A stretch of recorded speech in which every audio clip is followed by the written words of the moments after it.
Good evening, everyone. Thank you so much for joining us for our third webinar this year for applicants and nominees for the Thermo Fisher Scientific Junior Innovators Challenge. My name is Reva Ramadorai. I'm the director of the Thermo Fisher JIC, and I'm here with my colleague Alex. Hi, And everybody. My name is Alex. I'm the JIC specialist.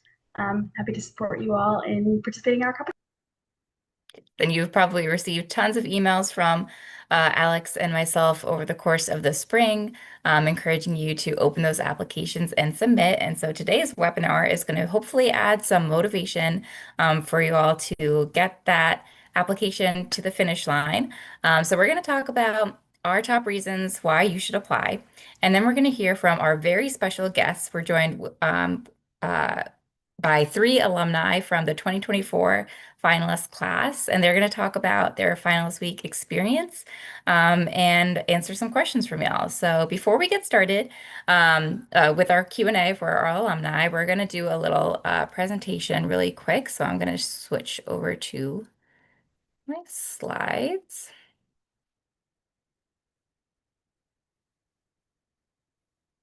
Oops. I'm going to go from the beginning. Got a little ahead of myself there. All right. So today's webinar.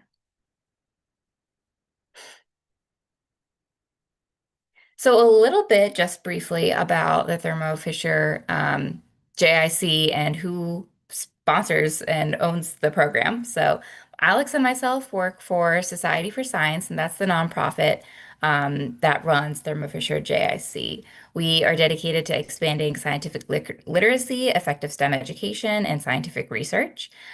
We have two publications, Science News and Science News Explores, to help get science and scientific research out into the general public. And then, of course, we have our three flagship competitions, the Regeneron International Science and Engineering Fair for high school students, grades 9 through 12. We have the Regeneron Science Talent Search for high school seniors, which is the oldest math and science competition in the United States. And of course, the Thermo Fisher JIC for 6th through 8th grade students in the US. And we are so grateful to work with our sponsors, Thermo Fisher Scientific, who are very committed in uh, getting STEM out to more students throughout the country. So what is the Thermo Fisher JIC? If you don't know, you probably do because you've probably been nominated and that's why you're here. But it is the premier national STEM research competition for 6th, 7th, and 8th grade students in the US. So we like to say it's a great way to practice your scientific writing, critical thinking, and creativity in the application. That's the first step. And then once you submit that application, you have a chance at being selected as one of the top 300 junior innovators or 30 finalists. And those 30 finalists get invited to come to finals week of the competition here in Washington, D.C. in October. Great. So here's a little bit of a flow chart as to how the whole process works. So first thing, many of you who have received a nomination already, who will try to get one in the future, will complete a STEM research project in grades 6th through 8th. Then you'll compete at a society-affiliated science and engineering fair, and those can be found at our website. There's a whole database of the fairs in your area. 3, you receive a nomination by placing in the top 10% of projects at your local affiliated fair. Then you can complete and submit an online application by June 11th, 2025. There's then an evaluation process, and if you qualify as one of the top 300 junior innovators, you'll win some prizes from us. We'll talk about that a little bit later.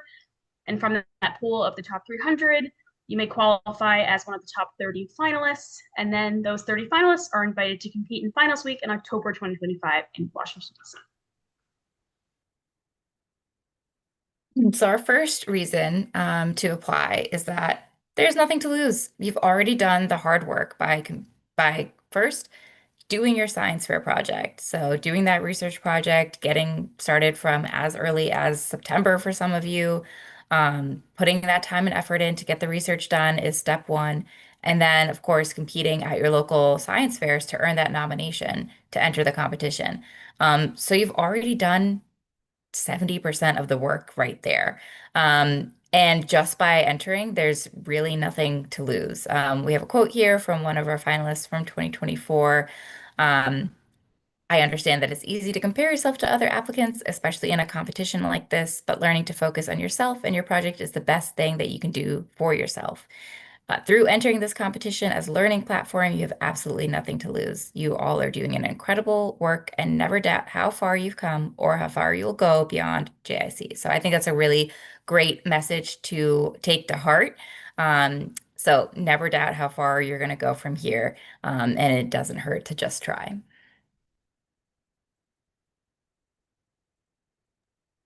Reason number two is you become an alumni by entering our competition. So all the folks who enter into the competition join our alumni network, which has thousands and thousands of people. You gain access to special opportunities and access to really great materials. And you get to join an online alumni network, share lots of opportunities, and join a really fabulous network of very fabulous and smart people. And something special about the Thermo Fisher JIC is that just by entering, you're an alumni, different from some of our other competitions where you have to make it to that finalist or top 300 level. So again, all good things by just hitting that submit button. Of course, you can win even more prizes if you do decide to enter. So there's a bunch of different things listed here at each step of the way, but you just want to make sure you feel really encouraged. You're doing a great job just by completing your project and hitting submit. So entrants receive a free t-shirt and a prize package over the summer, and you're also entered into a lottery for even more prizes. All top 300 junior innovators get a $125 cash prize from DoD STEM, a subscription to Science News Explorers for 1 year, and a subscription to Wolfram Alpha Notebook Edition, which is some statistical software that might help you take your research even further, or it could just be something cool to learn. And teachers of the top 300 also receive a 1 year subscription to Science News. We also get a cool prize package. Didn't put that on the slide, but that is available as well. And then finalists each receive $500 and $1,000 for your school to be used for STEM initiatives. A little bit more about the top 30 awards. There's a whole lot of them. Our top prize is the $25,000 Thermo Fisher Scientific Ascend Award. We have several $10,000 level awards from various sponsors. We have first and second place STEM awards. So in science, technology, engineering, and math for $3,500 for first place and $2,500 for second place. Those funds can be used to attend a summer camp of your choosing. You also get an iPad, and we have a team award as well. So there's a whole lot available to finalists. Again, throughout the competition, we want to make sure everyone feels rewarded for their time, for their effort. But really making it to finals week is the biggest prize for the experience, and you're going to hear that from our alumni as well. During finals week, all finalists will participate in research presentations of their individual projects that they entered in the application. Team challenges, the 30 finalists are split into 6 teams of 5 and get to participate in great challenges, a variety of partners across the DC area. Some photos from these in past years here. And then an independent evaluation will happen across all of these events. So that team award is given out to teams that are evaluated during these challenges, and there's independent evaluation that occurs during this period of time as well. Little more on finals week. So it's a chance to connect with alumni. We do a career panel where you get to talk with people that have been alumni of all of the society's competitions and who have had that passion for science, technology, engineering, and math as students and have used that and taken their research experience and moved forward with it in their careers. So they talk about what you can do in the future as well and what opportunities you might not even be thinking of that exist. We have fun evening activities. I'm sure we'll talk more about that in a minute as well, but we take students all around DC and truly is an experience. It's an opportunity to meet 29 other students just like you from around the country, which is a super unique opportunity.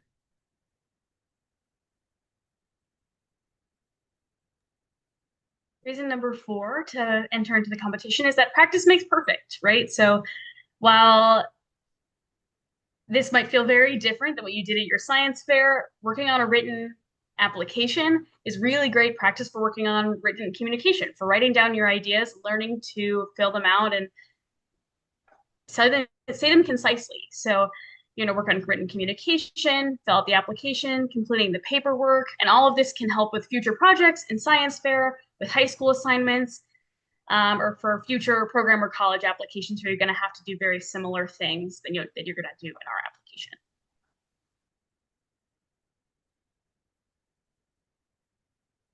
And we've said it already, but it doesn't hurt to say it one more time. You really do meet and make friends for life. We have a lot of alumni events, throughout the years. I've been at the society for quite a while, and it still amazes me when I see students at ISF or STS and they talk about, how they're still in touch with their middle school competition alumni or finalist friends. And it's just a really unique way to showcase your project across the nation and work with other students in new, different ways.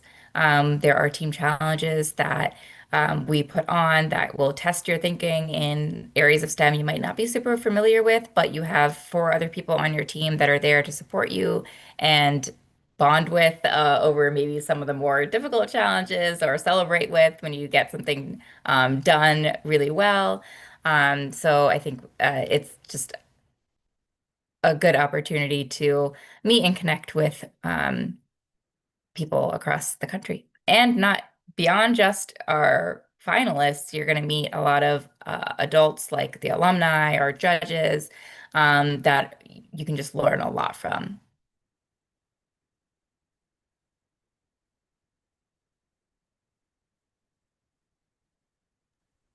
Some important information about the application this year. The application closes on June 11th at 8 p.m. Eastern Time.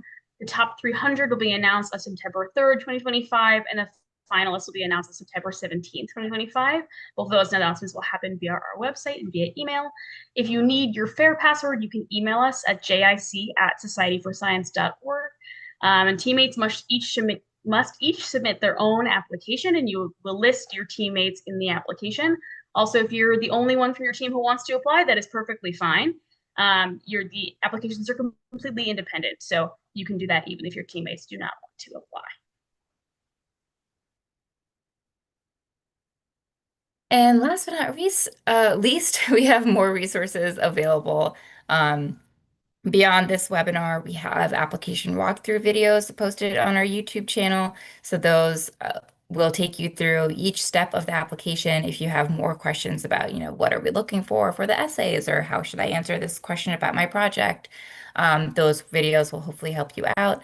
Um, we have past webinars all up on our YouTube channel as well, so you can hear from more alumni, um, more about our prizes, more about finals week itself. We have a blog with our top 10 tips and some tricks to help you get started if you have not started your application yet as well. Oh, and we're gonna stop sharing now. We're gonna put that slide up at the end so you can have some of those helpful links. And now on to the main attraction of the night, our wonderful finalists. So thank you so much for joining. Let's just start with some intros. You go around, say your name, where you're from, and your favorite area of science or STEM. Gary, we'll start with you.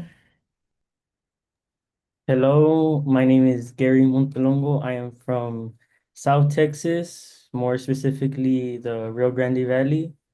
And my favorite part of STEM is the engineering, but more specifically the physics part of it. Awesome. Thanks, Gary. Sophia, how about you next?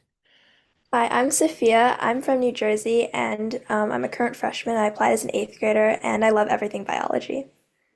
Nice. Me too. Alex, how about you?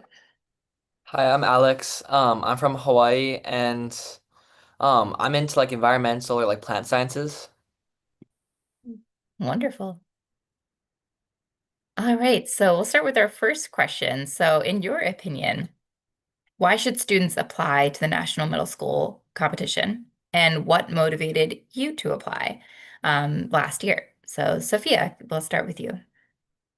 Well, the finals week, first of all, that was such an amazing experience because you get to share your hard work with other people and you meet other people who really love STEM.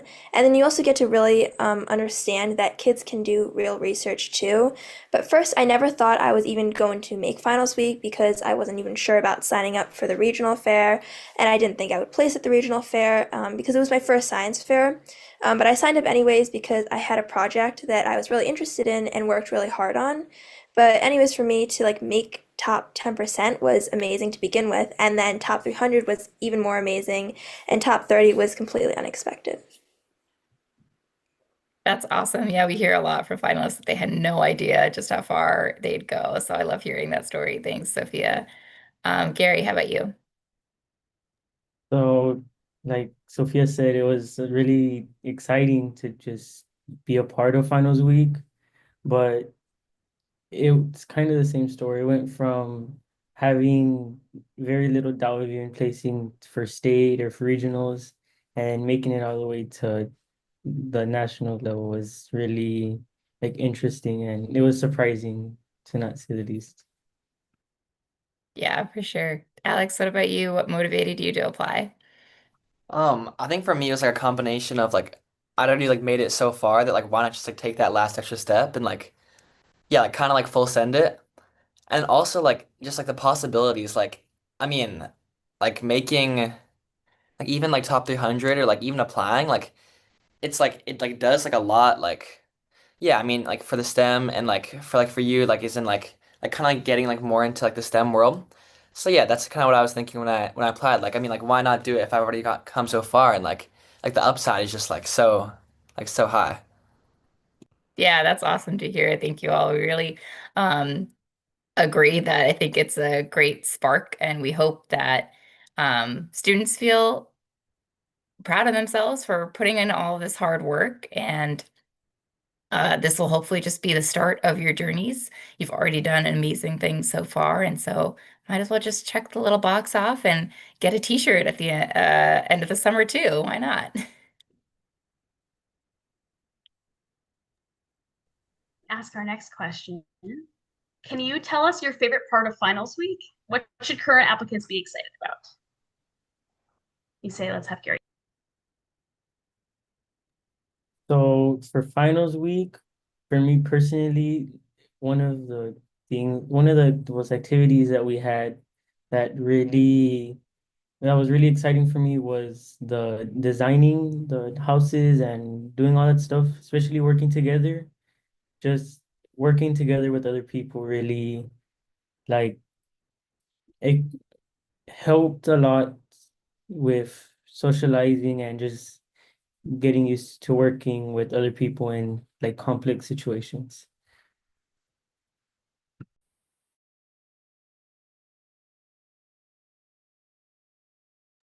Go ahead, Sophia. I'd say my favorite part was meeting everybody because everybody there shares your passion for STEM, whether it's like the adults or the kids, and everybody was really nice. We're still in touch. And it's always great in general to like share your research with the public. And for me especially, I love sharing what I'd learned from my project with the younger kids who came to public day. And you get to like break down your project into simpler terms from them, and they get really excited. But other than that, the activities were also really great, and we got to bond as teams and as a larger group.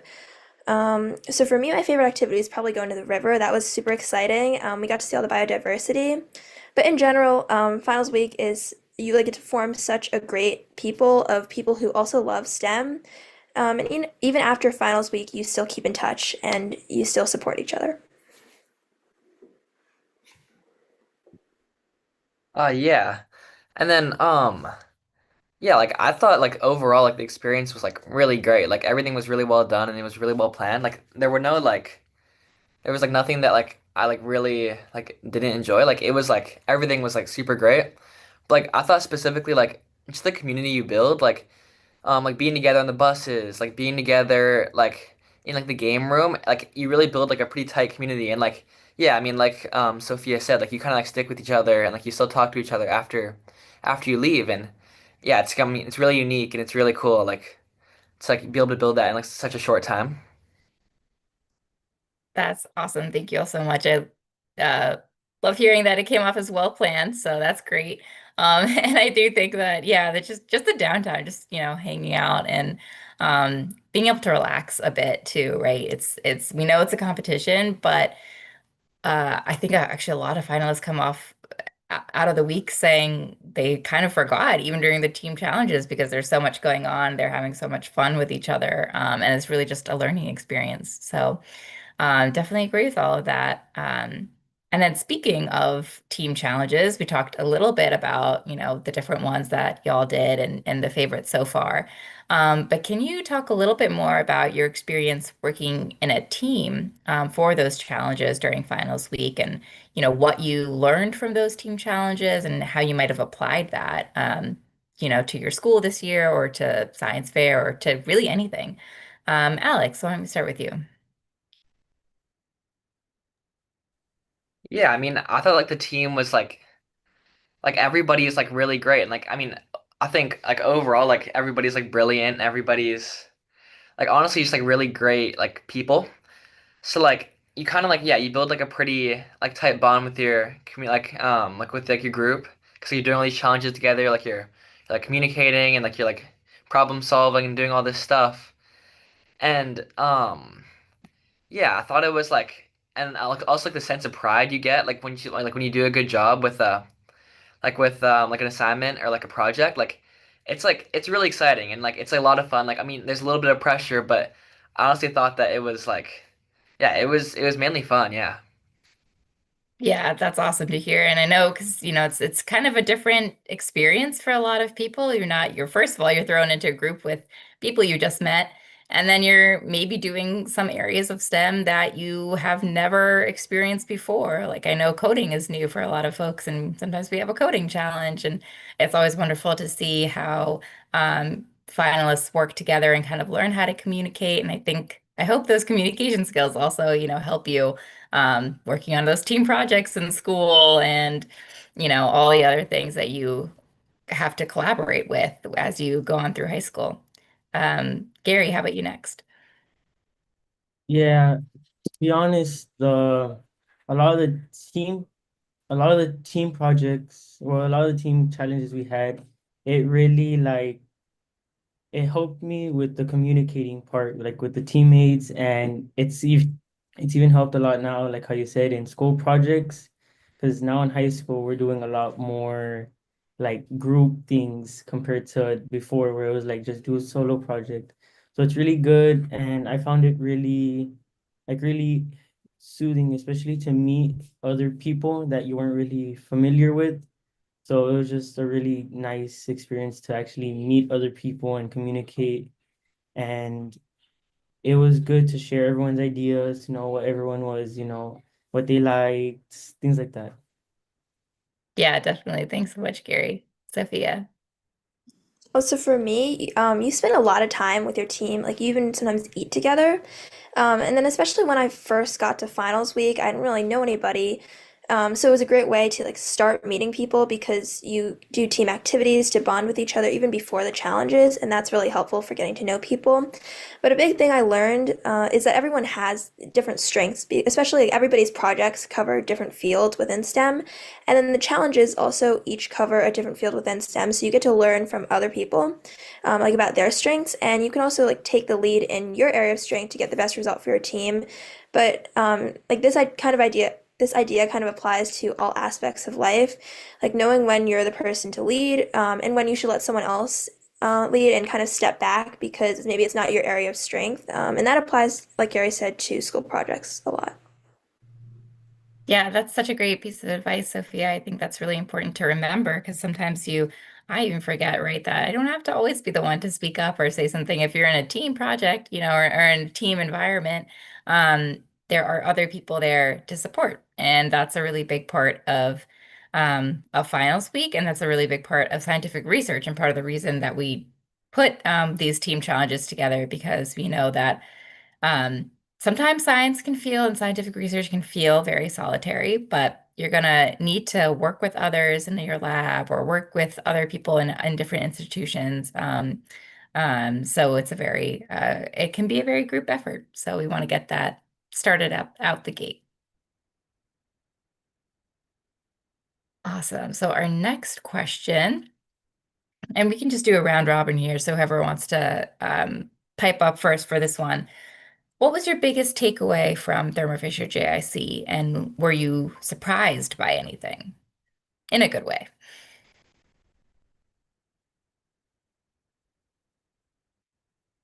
Go ahead, Alex.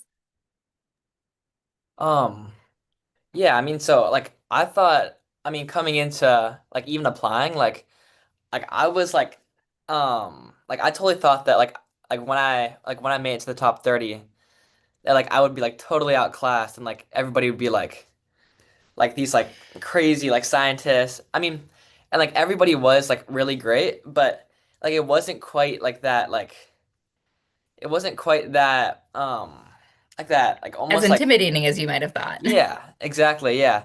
So like I honestly thought that yeah, I mean it was like that was a nice positive like yeah, that was like a nice surprise that like it wasn't gonna be like totally like bombarding me with like all this like stuff, and it was like stuff I could handle. That's awesome to hear. I love that. Anyone else? Yeah, go for it, Gary. Yeah, and like how Alex said, it was like even the applying part, it was really like I went into it thinking there was everyone was also going to be like a really big scientist, and well, everyone was great to be around, had great projects, but one of the biggest takeaways was really just being able to like see all the different things everyone did. Like it's not something you see just like at any science fair. Like these projects are some of the best projects you're ever gonna be able to see and just learn from these people that are doing this research. Yeah, for sure. For me, I'd say like first, you really get to know that kids can make these amazing projects that have these real world impacts because a lot of people don't think that, but like kids our age can be like these amazing scientists, these inventors, and so much more. And then second of all, for me especially, it was taking the risk because if I hadn't signed up for my fair, I would never have known, like I never would have gotten to finals week to begin with. But for what I was surprised about, I think what everybody else said too, definitely. I was surprised by the environment because I thought it would be really tense, and almost really competitive, but everybody was super nice, and it was kind of just like hanging out with people who love STEM as much as you do. And I also thought everybody was just going to know everything for the challenges, and I would just be kind of confused by myself, but it was actually like everybody had their own strengths, and we worked really well together as a team. And then also, everybody was from different states, so I was surprised about how quickly we became friends. Yeah, that's awesome. I think there's always some commonalities that finalists find, no matter if you're from Hawaii or Texas or anywhere California in the country, there are things that bring the finalists together. And also just going off of something that you all mentioned with you know, I think the thing that makes our finalist projects stand out is the passion that you all had about your research project, whether it was something that you had to do for school, but took it a step further, or you had a lab and a mentor and had, more formal setting for your research. We have so many different types of projects that make it to finals week, and that's because it's really about you, the student, and your passion for your research, how well you can talk about that in the application.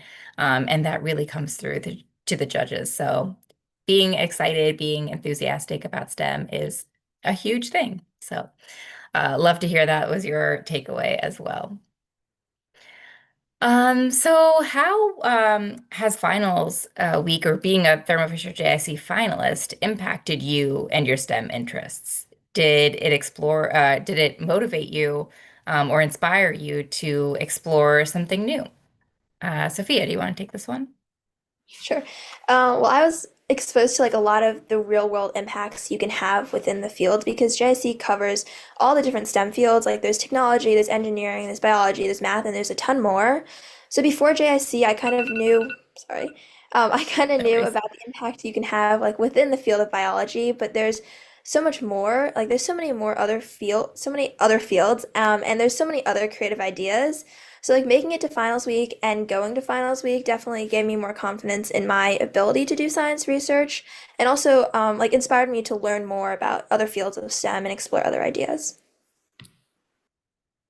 That's awesome. Alex or Gary, anything to add? Yeah, I mean, I just like, yeah, I mean, kind of like adding on to what Sophia said, like it really just like, it's kind of crazy. I mean, because like I like had like almost no confidence. Like I just like totally did not expect to get it. But like, I mean, like I honestly think it like it brought a confidence and like, it's probably gonna push me to do like more STEM and like more science in the future just because like I have that like self-confidence now. And like even like being selected to be in the top 10% to apply for like GIC is kind of crazy too. That's a pretty big deal. And like I think that like it's important to like understand that yeah, I mean like you can really do great things and like yeah.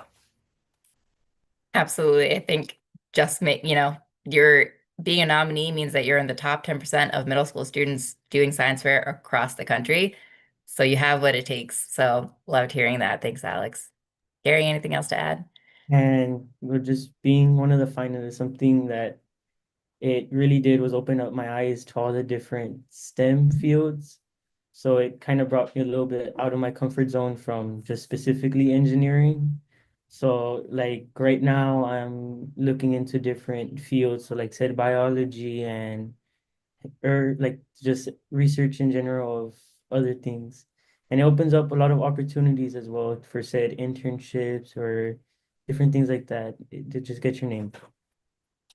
Yeah, that's awesome. I think it's so great to see finalists kind of get inspired by each other and their research, and you might find someone doing something a little bit similar, but maybe exploring a topic in a different direction than you would have, and or the team challenges, might inspire folks sometimes to add something. Not to keep talking about coding, but it's on my mind today. I know a lot of students who had their first exposure to coding in our finals week team challenges, and they really loved it, and they decided to integrate that into their research for the next year. So thanks, Gary. That's great to bring up. So what have y'all been up to since finals week? And is there anything, specifically that you learned during finals week that led you to doing something new today?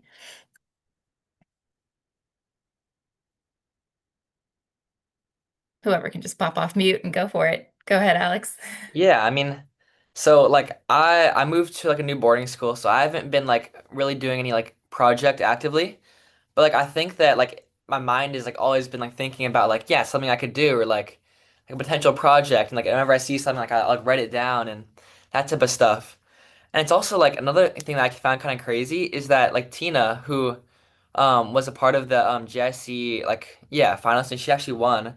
She's actually coming to the school I'm at now. So I mean it's like pretty like a it's a small world and like I feel like you like once you like once you're like you're connected through GIC like you kind of stay connected. And yeah, I'm excited to like see what happens because we're at the same school now. That's awesome to hear. Maybe a potential team project in the future. Who knows? I know. I started working on another research project, but in general, like again, JSC's really inspired me to like keep looking, keep exploring new fields of STEM, especially because I got to see everybody's projects in all these different fields and the real world impacts each field can have versus like the field I know best. But definitely what Alex said, going to finals week really inspires you to keep looking for ideas and always like think about things and question things, and that's been great. Yeah, that's awesome. Gary, anything from you? Yeah, so a lot of the actual team working part of the JIC, like just communicating and working with others, it's helped me a lot. Was like how I said for school projects and just socializing in general it helped me get more used to new people, people who I've like never met before and yeah, it was good to have all that experience. Yeah, I think I'm amazed by the finalists every year, how quickly you put yourselves out there and get to know each other and bond because I would be so intimidated as a middle school student doing that. You you guys kill it every year. So last but not least, so actually before our final question, I'll put a little plug in for everyone watching. I know our Society for Science, Alex, has been in the chat and helping answer a lot of the questions that are coming through programmatically. If you have any questions for our three wonderful alumni here, please pop them in the chat. They are here to answer your questions, help you, again, like I said, cross the finish line with the application and submit it. So feel free to ask questions for them in the chat. We'll go through all of those and all of the programmatic ones that we might have missed via chat as well at the end. But to wrap things up, what piece of advice do you have for current nominees who are still deciding if they should apply? Sophia, do you want to go first? Yeah, so you definitely should apply. You've already made it here, so first, congratulations. But also just take that one extra step. It's a long application.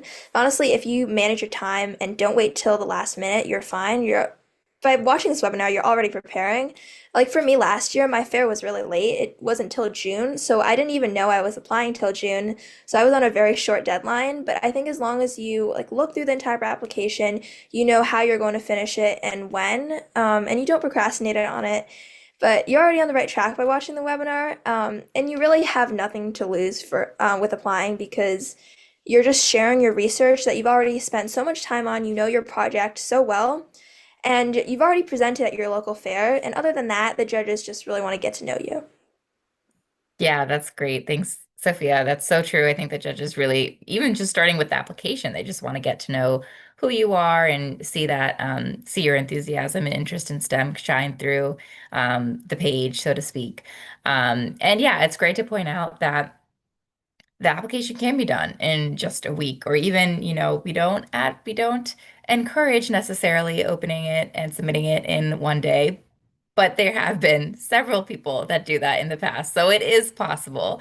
But we highly encourage you, if you have not already opened it, open it today and just take a look because that's that'll help you the most in just kind of seeing what all you have to do. And then you can time your, plan it out accordingly from now until then. You have like 3 whole weeks right now to do it. So plenty of time.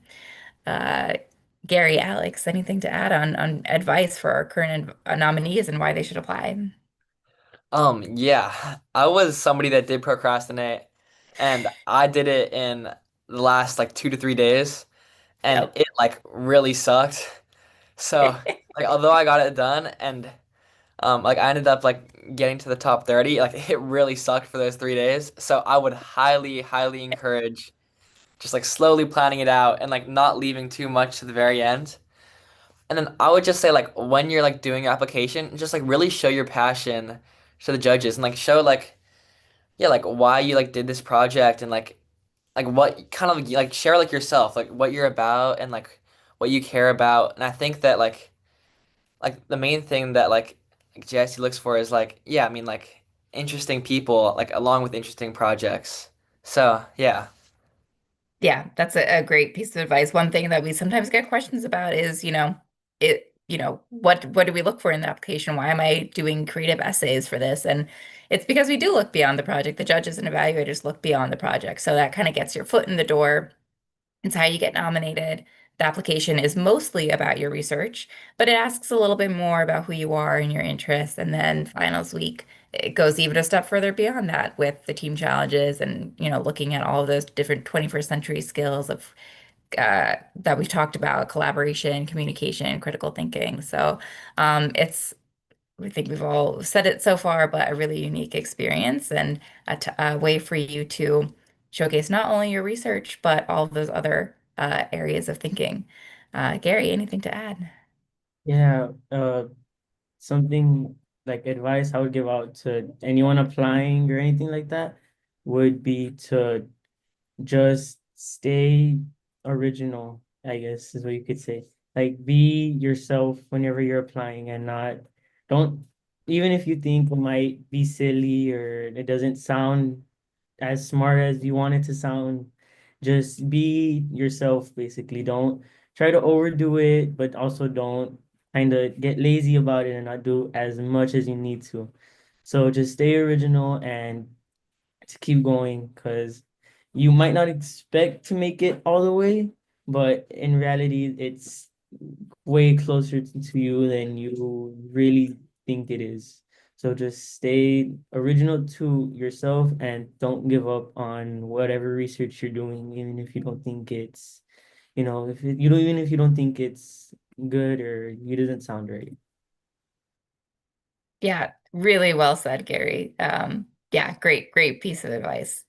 Um, I had a thought and then it just totally slipped out. So with that, I think you said it perfectly, and I don't even need to elaborate on that. Thank you all so much. I'm gonna turn it over to Alex, our Society for Science Alex, to see if we have any questions come through while I also take a look. Yeah, so what that would be great to hear from you all is what were your projects about? And I would add a little question to that one. What inspired you to pursue that project? So let's see, Alex, do you want to start? Yeah, so my project was testing native versus non-native grasses and the flammability of those grasses. So like back when I was first beginning my project, it was right after the Maui fire. I'm not sure if like you guys have heard about it, but yeah, it was a really big fire that basically wiped out like one of the most historical towns in Hawaii. And that was a really big deal for like a really long time. And like yeah, that kind of like inspired me to like yeah, and like I did some research on the fire and the cause of the fire, and like it turns out that it was like non-native grasses. So like I wanted to test for alternatives, and that's what inspired me to make my project, which tested yeah the native versus non-native and looking for alternatives to plant around those cities.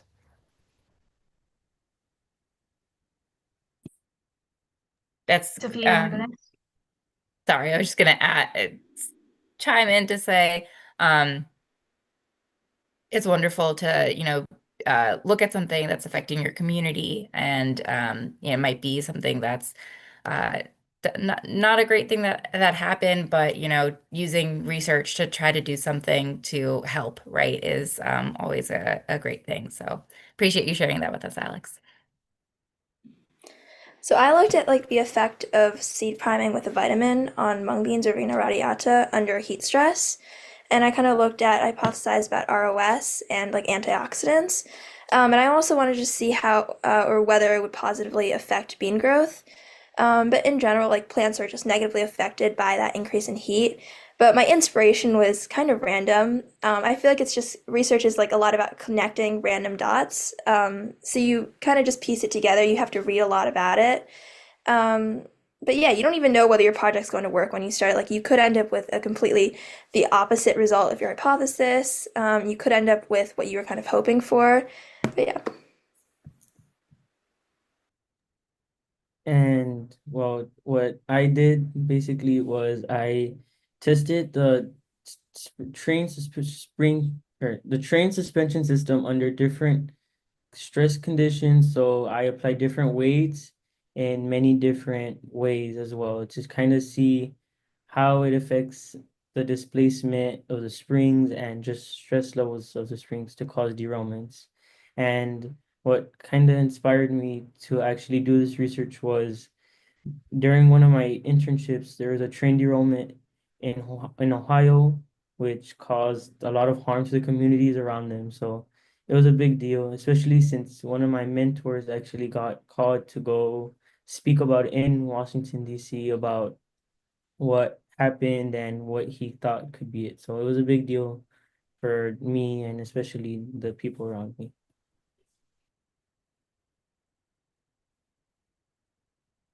Thank you all. Yeah, I think it's wonderful to see, just that inspiration can come from so many different places. And I think a common thread for all of the finalists is that you find something that you're truly inspired by, and that kind of that's the motivation that you have to take your research to that next level and do that sometimes long application and enter the competition. So thanks for sharing.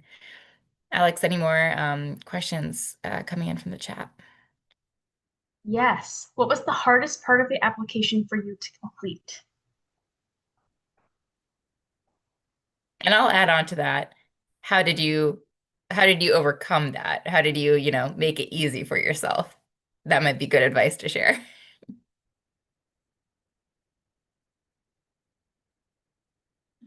Oh, well, so for me, like the parts about my project, you kind of just elaborate on what you already know. You already did your project, and you presented, so you know about that. And then you talk about yourself a bit, and you know yourself. But I'd say like one of the hardest questions was the one about you have to research, or you don't necessarily have to research, but you have to help like try to solve a problem.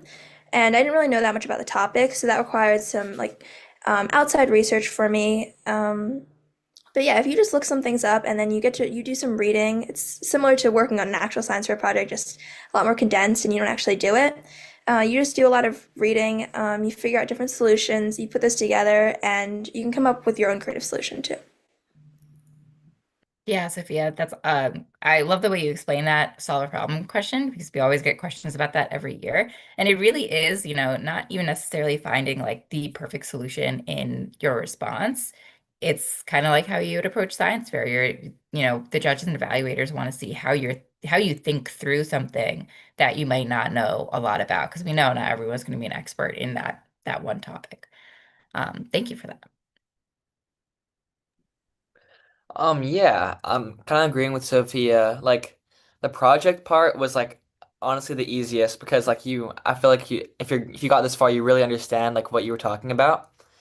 But there was a question, I'm not sure if the question have changed this year, but it was about like the migration or sorry, no, not the migration, like the immigration of like species or like the movement of species or something like that. And that was just kind of like it was like solving a problem like related to that. And that was just kind of weird. So I kind of just I wrote down my thought process and I kind of just like made steps from there, but like it really took like some like serious brainstorming in order to like get my ideas like in line. But that was how I ended up getting to my like end like write up.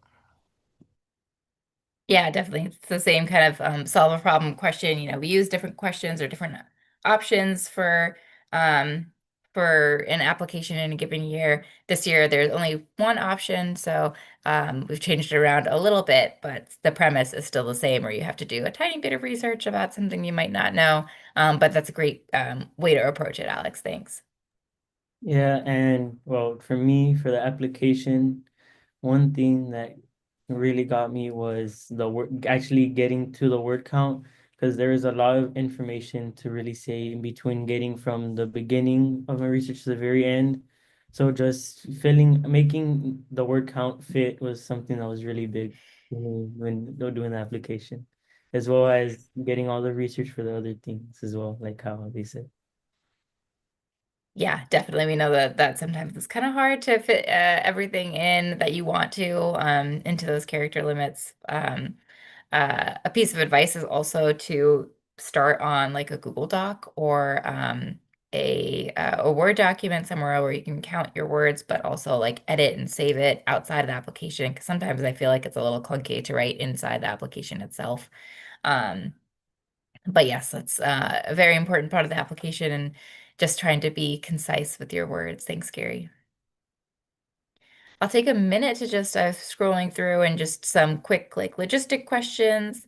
If you earn this your nomination to apply this year and you're an eighth grader, and so you're a rising ninth grader, you'll be a freshman next year in high school. That's perfectly fine. You have to just do your science fair project and earn the nomination in grades 6, 7, or 8. I think Alex has already answered that and a bunch of these, but just any science fair paperwork questions, we know that that can be sometimes a difficult part of the application, and there are very specific questions that y'all might have based on your research or the forms that your science fair required. So just go ahead and email us at jic@societyforscience.org. We can help you out there. Um, Visual aid, always questions on the visual aid. Um, like Alex has mentioned in the chat, we do not recommend uploading your project poster, a PDF of that or an image of that. It's going to be too much text and too small for our judges and evaluators to read. So really do try to highlight, 2 pages of your most important graphs, charts, images, anything that, really you feel can express your project in a way that your application hasn't. Remember that the judges and evaluators will have already read all of the words in your application. So the visual aid is truly just, the visuals that you want to highlight in terms of your data and your project. Alex, anything else that we've missed?